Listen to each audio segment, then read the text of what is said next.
You're listening to Data Center Therapy. Please take a number, and an engineer will be right with you.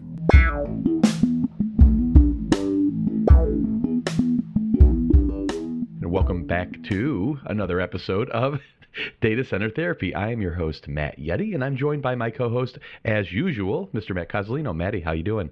I'm great, but where are we? I'm not sure. Let me look up on my map. Mapping of this fancy thing. Yeah. What's it called? It's a Garmin, or what is it? Remember the mapping in the car? We used to have that. And Garmin was one of them, but it was... Overnight, that iPhone came out, and they're like, well, what were they? TomToms? Yeah, TomTom. That was one of them. Yeah, was is the key word. Right. Yeah, oops. You know, we went shopping for Subarus today, and the guy was talking about the Subaru app with navigation. Is like, just use your iPhone, just use your Android. That's the way to do it now. So, well, I think it's come up on this podcast a number of times in terms of technology in cars, and it's so frustrating because we're in the field and all of this, but the car computers and their interfaces and their interaction is like 10 years behind what we sit down to at our desks every day. Oh, yeah. And it's so frustrating in that, you got to go to the dealership to get it updated, if there even are updates now. I guess Tesla's doing it quite differently, where they're doing over-the-air updates, and apparently that's been a great great change to things, from what I understand.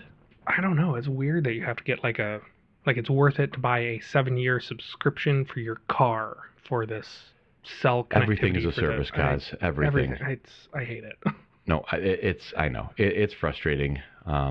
Hopefully, everything's a pendulum, right? And you're just waiting for the swing to come back. That's what we keep saying. Yeah. Yep. So, Matt and I were talking. Hopefully, I don't know if Mr. Cozzolino sounds a little better. I know a few episodes, and I noticed. Hopefully, nobody else did. But his vocals were a little hot. Let's say a little fuzzy at the top end.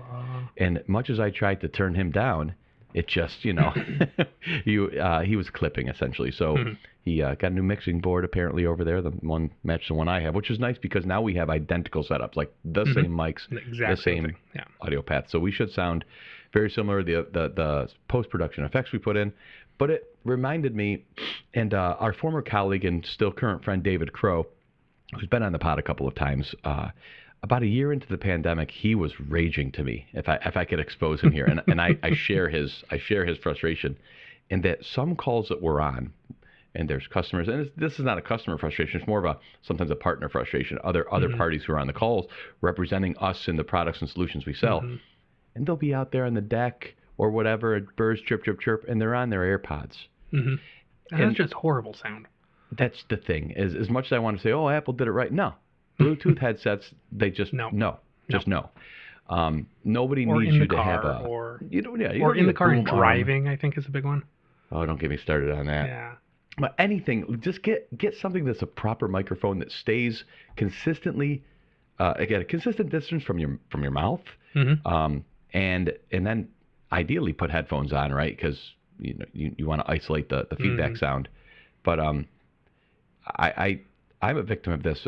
Before iVox even, I've been doing podcasts since like early 2000s, and when I started to do it more, I said, well, I did some research. What's a great microphone for podcasting? And everything came back. It's the Blue Yette. The Yette, yeah. The Blue Yette, and it's weird because it's good. It's $100. It looks good, well built. At the same time, for what we do, it's horrible. In that.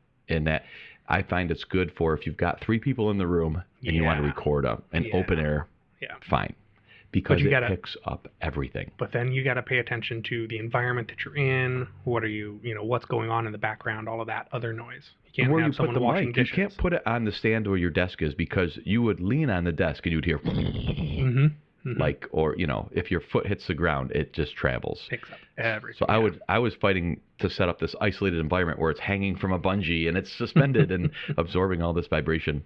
That's called a dynamic pickup pattern microphone. And what we want is the condenser, what you and I both have, a condenser style mic. And that's more like a regular singer's mic that they'd be holding on stage, right? Correct. If the singer turns around and yells to his drummer, the mic doesn't pick it up, kind of thing. Right. So the downside is you need to be close to it, but in my opinion, that's a good thing when there are potential for other things to make noise. Like right now, my forced air furnace is running. The Yeti would pick that up like crazy. Like you and your air conditioner in the summer. Yeah, the difference is it's that stable sound floor that we get like with these versus the Yeti. It brings that hum up to the same level as us talking. Yeah. And if you are not right up on the mic, even with the Yeti, if you're back here, then your voice is at the same sonic priority as you said, all of that background noise, and it just sounds like you're throwing there, right? It sounds like you're talking from across the room, which not easy. I mean, if you go back, we did a podcast episode, I believe, from Flat Stick Pub in Kirkland one day from an engineering day. Yeah, we did. Yeah, and that was fun. We used the Yeti, which is great for that. It can be fun if you want the environment and you want to bring people into we're sitting in a bar BSing or something, right? Yeah. Absolutely. So hopefully our voices are soothing to your very valuable ears and hearing. I can commiserate because I've got the tinnitus. Oh yeah. And so we want to make sure it's easy to listen to. Yeah. Let's see. Today we're talking about, the main topic, it's not going to be a super long episode, but the main topic is the GIS mapping and to your joke point about where are we? Where are we? Yeah. Yeah, and you got me into this. I would say you've definitely been the leader on this hobby from at least in terms of my interest. And I kind of followed you along a little bit, but you were doing some crazy stuff when it comes to not only GIS and mapping, but how you integrate that with broadcasting that location and then tracking and recording that. Yeah. So I've done so my other thing that I do is I do ski patrol. I've done search and rescue for a minute. So I've gone through a lot of location courses, mapping courses. Where am I? How do I use a compass? That kind of stuff. Jacques Cousteau over here. Yeah, who'd have thought? So the amateur radio piece and then the mapping piece that goes with it was two things. For me, just recently, I was like, I hop in the car, plug my phone in. Hey, go take me here, navigate me here. Ubiquitous Wi-Fi and cell coverage kind of sucks the fun out of it a little bit. Until you go over a mountain pass, and then you lose it, right? So I was poking around in there the other day, and I discovered, this was one of the things, I discovered I can finally pull the one I use, the app I use for offline mapping, up on the dash screen of my Android Auto, because I use Android phone. And I use Gaia for my offline mapping, and it was super cool because now I can have that topo map up there. Before that, I absolutely had Google Maps running on one, and then music playing on that through the stereo, and then a whole nother phone on the dash just running mapping. And I mean, there was just too much going on in the front of the car. So that's kind of what triggered that, was like, hey, check this out. I can finally pull up a different map other than Google on my car stereo. Which then I think opened the doors for a bunch of other stuff to talk about, right? Does does Android Auto still lock you out? Like if I wanted to bring up Plex and play it on there, does that not allow it? I don't know the answer to that question. I know my like head unit in the car doesn't let me do that if I've got Android Auto running. Oh, okay. Well, there you go. There's a whole wire that is supposed to hook up to like what is it, the parking brake or something? So it air quotes won't let you watch a video unless your parking brake is on. But from the Apple side of things for CarPlay, it's there needs to be a CarPlay bit of code in that application binary because there is no CarPlay app, right? I mean, in terms of it runs off your phone, you plug it in, and it syncs up with the screen. They have some wireless ones, but I don't think any of them work that well. So you plug it in, and basically your phone is the guts. That's why it'll keep a charge, but it won't really gain a charge when I'm plugged into CarPlay, which is kind of a bummer. You can fix that. You should fix that. I know. But my stereo in my car with a screen is an aftermarket. I tore the whole dash off to do it. No, so me too. Yeah. It's there's a little bit of black boxiness there where I'm like, no, just don't screw with it. So, but like Plex, for example, Apple wouldn't. I think if Plex included a CarPlay component, Apple wouldn't let it display on. Like it wouldn't show up as an app on CarPlay. I think there's a component where the phone itself is looking out for you, like it's watching the accelerometer and the GPS and the, hey, you're driving, you're going 30 miles an hour. I would expect Android to be looser about that, but But even still, if Android Auto wants to be seen as a serious option by car makers, there must be something like that in there too. Well, like you'll scroll through the phone book or something, and then it'll stop letting you scroll and say, "Hey, pay attention," and give you a timer, a lockout timer before you can go poke it again. Yeah, so there's some neat stuff like that. But so Gaia doesn't. So we were talking about APRS before, and sending out your location via beacon over your amateur radio antenna. Gaia still doesn't do anything with that though, right? There's nothing live with Gaia. Right. And that's one of the other things that would be neat is to have the APRS packet data mapped onto your Gaia maps. That would be really cool. But Gaia is basically like a big, huge rolls of paper maps with all kinds of different information. You roll them out on your table, you're looking at it, and then a magic GPS beacon falls on it and tells you where you are, and you can follow that. Basically, right? So the two that I use when I go out into the woods, be it skiing, be it hiking, be it off-road, driving, whatever, is CalTopo and Gaia. Both of them have both of them have apps for the phone. My preference, because I've used it more, is Gaia for the apps on the phone. I'm a subscriber, but I don't think I'm the top tier end of that. Only if you need all of the fancy stuff. It's not cheap. I'll say that from a yearly subscription. No, but the kind of like what you were talking about. What I do is I've got a couple of sets of layers, is the way you call it. So you load a topo base layer that shows you where everything is, and then I get the Forest Service motor vehicle use map, and I download that layer. There you go. And then the National Park Service, so I get that layer. So it's got the little icons, like if you've been to a park and here's the camping. Is it MVUS? MVUM. MVUM. I'm looking at it right now. Oh, get Gaia GPS Premium.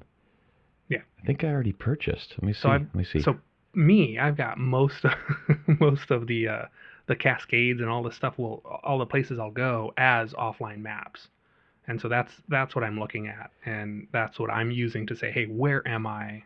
Where's this road turn? As we come up to a Y on this dirt road, I know that this one's supposed to go down a dead end, and this is to the right is where I'm supposed to. That kind of stuff. And you can tell it ahead of time when you're home plotting this, like, hey, cache this stuff locally, so even if you lose signal to everything, that's the whole point, right? Ideally, you don't want to use it live. Yeah. So if I'm hiking or skiing or something, I'll go out and turn on. Depends on how far back I get, but I'll turn on airplane mode, and then just turn on the location beaconing so that I can see where I am. But I'm not trying to get cell. I'm not trying to get Wi-Fi or any of that. That just saves on the battery. But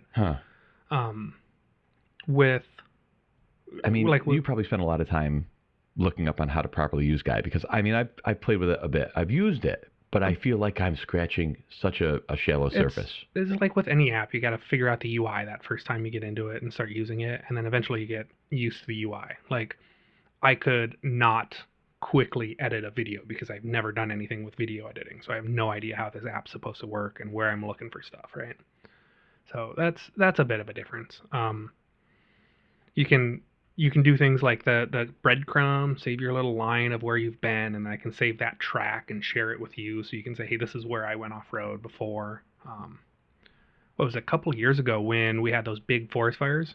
I was out driving, and then the next weekend I looked at the forest fire map of what's current burn area, and it was right over top of what we had driven on the night before, or the week before. Did you say there was a fair, not, I don't want to say real time, but a very up-to-date satellite image that is possible? Now, this is something that you grabbing ahead of time. If you're offline, you can't get anything. But is there something like that as well? Yeah. So that's actually the first time I saw that was with CalTopo, and CalTopo does a lot with search and rescue. They've got plans for them, but there's NOAA has 2 satellites up that cover eastern, western U.S., so kind of the hemispheres of the Earth. They're geostationary satellites, and they're the GOES, so Geostationary Operational Environmental Satellites. Well then. Big mouthful, right? And yes, it's giving you hourly imaging of the Earth, of the U.S. Is that a premium tier? You have to pay on CalTopo. The data itself is NOAA, so that's public domain. So you can go look at that data. You can go look at those images off of the NOAA site. But what CalTopo does is they've got a feed for it. He imports it, or the guy that runs it imports it into their software, and then it's map pinned. So you can layer and add this layer, remove that layer, and you can look at different things. It's kind of neat. You do have to deal with the fact that there's clouds, right? So you can't like obviously see through the clouds and stuff. But on a clear day, you can see like, hey, so where are we going? Let's take a look at that. And I've done that every now and then. It's like, so if we're going to be meeting up, you're not going to start dropping me pins on Gaia, are you? Hey Matt, we're going to meet here, but first you got to sign up $39.99 a year for. If we're meeting for a beer, no. If I'm like, I don't know where the heck I am. The first three beers are on you then. There you go. I guess so. The other piece there is I can beacon you over APRS, which should give you. You have beacon. You have reached out and touched me before, and that's yeah, that's fun. Yeah. In fact, you are the only call sign that I have ever tracked in terms of that. In fact, early days, my Home Assistant adventure, I explored adding in the APRS.fi. I think that the really great website where it, collates all that information, and I tried having a map where it would track where my car was or your car. I don't know. How much have you driven? I mean, maybe you more than me, certainly, but I'm not driving my car. The last 2 years, I may have put 1,500 miles on the thing. I mean, I've got just the one radio in the truck, and the truck is my daily driver. And it's not that I drive, but when I turn the truck on, it comes on and starts doing a thing. Yep. The neat thing about the APRS is going out and losing cell coverage for a couple of days, and then coming back, and then going and looking at what the APRS data has collected, you still get consistent tracks because that amateur radio coverage in a lot of the Cascades is sufficient to push at least that little packet data out to the internet and be recorded.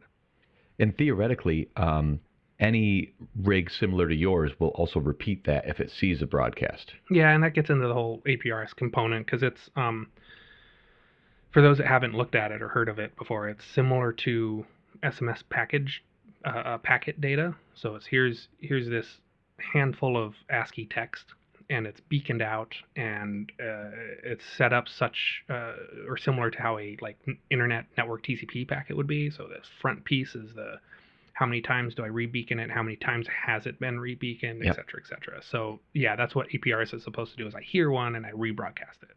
Yep. So it forms this autonomous mesh network of all of these just amateur radio stations.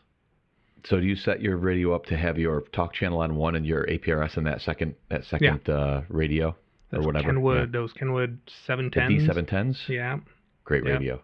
Radio. And I was just thinking about that the other day. Mine's older than a decade old. I've had 20 years or something for this. You have the G or not? I don't. See, I don't either, but I have GPS on it, which is nice. Yeah, I ended up building components off of Amazon, soldering together a little board. I remember you were, I still think I have some of the stuff that you gave to me on that. Yeah, I still have that awesome. Nexus 7 too, by the way. I need that out of this house. All right, shifting gears a little bit. You are a Mac guy. I'm not talking about fanboy. I think that is such I'm a Linux guy. Misnomer when it comes to actual adults, to be quite honest. I'm not interested in internet flame wars about iPhone versus Android. The companies love it, right? Because it builds loyalty one to the other. But ultimately, you're a Mac OS user. And have you always been, or were you? I mean, no. I would assume we all started as Windows, probably. Most of us. When I started working for Ivoxy, that was the first Mac I had, the first MacBook I got, and I was super excited to get that because I wanted a taste of that Linux and Unix and daily driver in that ecosystem. Yeah, I remember all through college, I would be in that build my own PC thing, and I would love to get that sweet spot where I could build it for $350 and still be able to get all these components, and it was great. And then I was working at a vocational school, and we were running new Cat 5 and fiber throughout the entire building. We didn't want to hire anybody to do it, right? So I was doing it. No, it was it was multi-mode at the time. It was the orange. Yeah. And then we weren't terminating it. We were every box we'd have 2 Cat 5e drops and a fiber drop. My boss at the time was future-proofing and all this, but nobody's terminating fiber at the desktop kind of thing. No, not. I mean, we were running Cat 5e, which was the tops at that time, and so I made my way into the computer lab, right? And there's a G4 Cube, and ooh, look at all these iMacs and OS 10 was like, it was like 10.0 or 10.1 was just That's when we are. out. What are we at now? Like 15, 16, 20? Well, I think you would call it 17. It's now they've switched to the big .0s. Okay. So more of an admission that, look, this is going to be a buggy piece of trash for 9 months, only to finally get fixed just in time to say the next big thing's coming, and we start the cycle over again. Yeah. But the yearly OS releases are a nightmare. Forget it. It's so stupid. But on goes the shiny, pointy bezel thing. On marches the coders. Yeah, progress. So I picked it up, and they bought me a 12-inch MacBook Pro. It was a 12-inch. It wasn't even widescreen. It was the square ones, but it was, probably an inch thick, and thing was awesome. So I've been on that since. I've talked about it here before. I have a Mac Pro, the trash can, 2013. So this thing's almost 10 years old. I got it for a screaming deal secondhand, and I put 64 gigs of RAM in it. It's the 6-core Xeon processor. I like that the best because I don't do a ton of multi-threaded workloads, and it runs at 3.5 gigahertz, so it's screaming fast. Those Xeons are actually been nice. Yeah, it runs a little hot. That's been a problem. It's got dual video cards in it. It can run 6 monitors, but this is where I've run into a problem now. I replaced my 3-monitor setup with a single 49-inch ultra wide monitor, so it's curved. Yeah. And I realized there might have been a possibility that I would return this monitor. I'm like, I've been on a 3-monitor workflow for years, so how am I going to do this? And one of these monitors is it's basically the real estate of 2 of those previous monitors side to side. It's two 2560 by 1440s. With the dots per inch and with the resolution. But the thing was, the right side of my rightmost monitor and the left side of my leftmost monitor were stretches, right? Yeah. They were straining. I'd really have to turn and move my attention.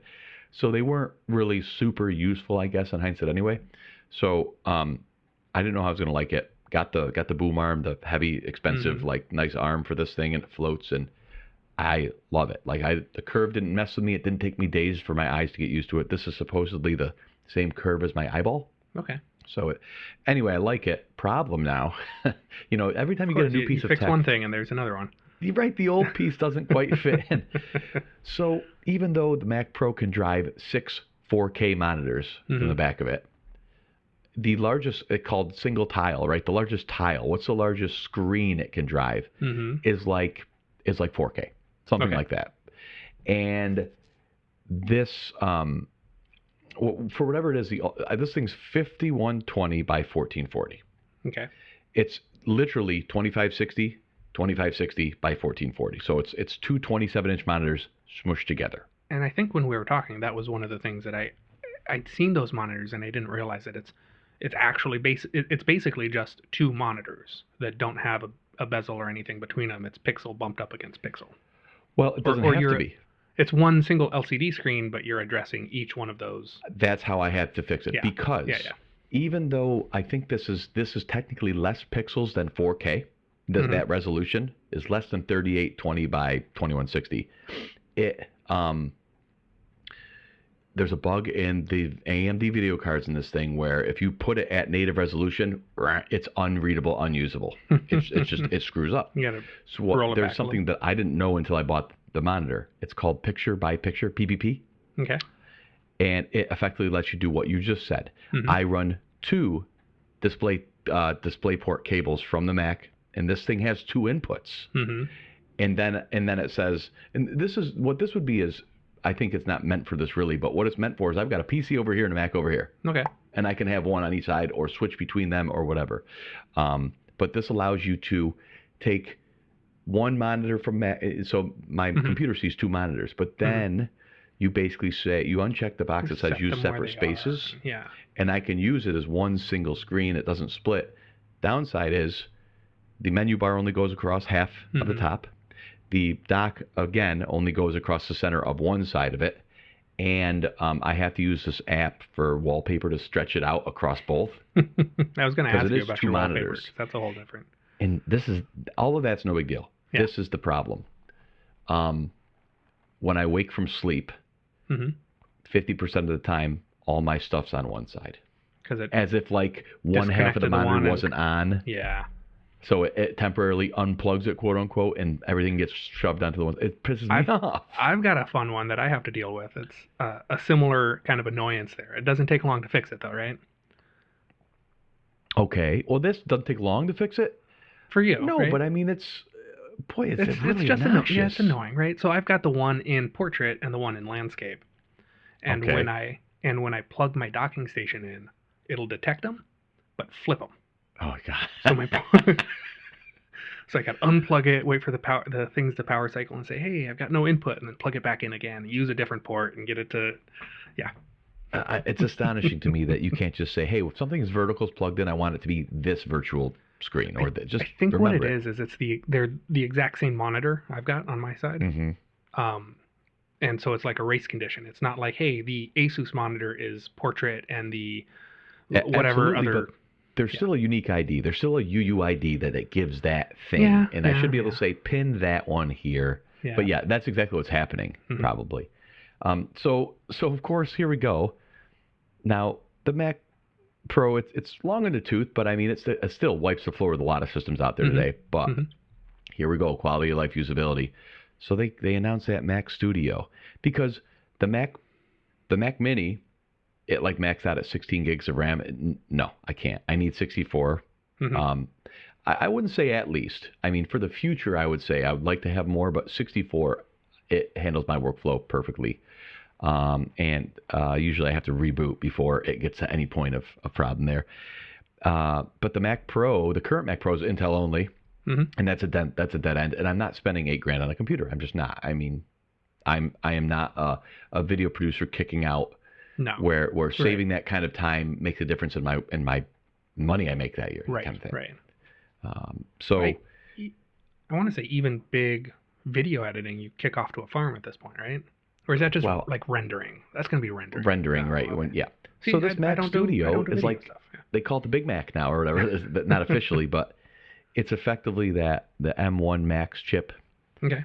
And that version goes up to 64 gigs of RAM. And then they've got the M1 Ultra, which is two M1 Maxes linked together. They've got like a 2.5 terabyte bus between. Okay. So effectively, it looks like one big CPU, one big GPU. Okay. Instead of like a SMP, like a multi-proc, it's not just that. So you don't have that NUMA stuff. It's unified, the memory. Okay. So they start at like $2,000. They go up to like $7,000 or something like that. Good but Lord. It's almost as much as a car. Oh, depending on the car. Well, I mean, you're not shopping for old used Honda Civic for... No, old Land Rover Discoveries, of course. For gas mileage. But yeah, so that might be enough to... I guess what I'm hoping for is... Not hoping for. It would make me feel better if I was really forced off this Mac Pro. Yeah. Like, I don't need it. But I want it. And I know I'd be able to use one single cable to drive my resolution. It'd be very nice. It'd be slick. And of course, the speed is great. I mean, it'll trounce this thing. I'm not concerned. I know, a lot of our consultants use Windows or Windows programs. So forget about it with the M1 right now as it stands. But thankfully, I've got the cluster in the garage. I can spin up a VM in Windows if I need to run Windows and just RDP to it or whatever I want.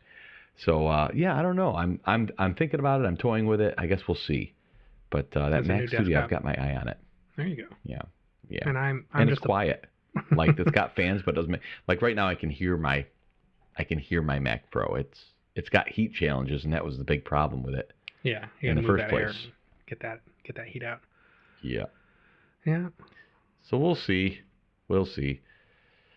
I guess you'll find me on maybe at the Apple Store on your GIS mapping sometime soon here. You gotta carry your handy talkie with you so you can beacon from inside of from your line.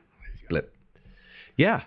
So I think that probably about does it for this episode. I think we've got a good one coming up here shortly where we're going to talk about mobile device management, and trying to get your arms around that too. Mm-hmm. A little more topical for this next episode, but it's something that I think a lot of people are struggling with and having challenges with, and happy to address that as well. Yeah. Oh, yeah, it is. Anything else up for you, Matt? I mean, anything else new before we say goodbye? I'm ready for winter to be done, and I'm ready for summer to show up. I want to go do some camping. Looking forward. First day of spring yesterday, right? I think so. Yeah, the equinox, something. I think so. As I look outside, and it's been raining for like 72 straight hours. So yeah, I guess so. I guess so. Definitely looking forward to the summer. No question about that. Well, everybody, thanks for listening to yet another episode of Data Center Therapy. If you've got questions you want to rap about Mac Studio or mapping or microphones, or you want any recommendations, hit us with an email at podcast@ivoxy.com. Happy to chat with you about it. And for Matt, I'm Matt. Thanks for listening to another episode. Take care, y'all.